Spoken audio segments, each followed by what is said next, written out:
that. Charles, 25 years ago, you were drafted by the Raiders, 4th overall. How long? 25 years ago, 1998, you drafted 4th overall, right? There's teams in front like the Colts, the Chargers, the Cardinals.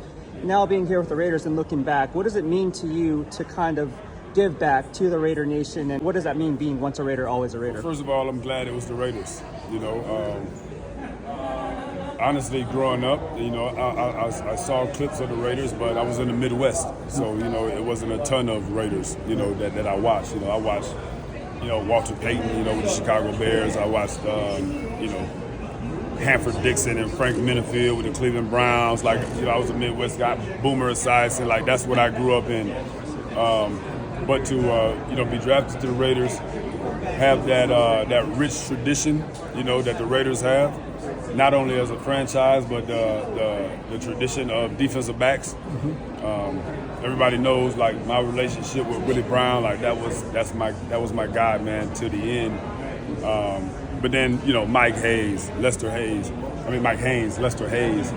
and those guys, man, there was greats that you had to live up to, and you know, so it was something that when I got here, I understood the assignment. And can you talk about the Raider Nation, the fan base in general, a sense of vibe about you when you come onto the football field? Can you just explain that vibe when you come to the pregame, knowing that, hey, they're a little bit different, but that's what makes them so cool? There's nothing like it. There's nothing like it, and you know, I was in the Coliseum, you know, so it was rowdy, it was vibrant. You know what I'm saying? And so that's what I grew up in. And so I enjoyed, you know, Allegiant is unbelievable. Yeah. It's fantastic. But I was able to grow up in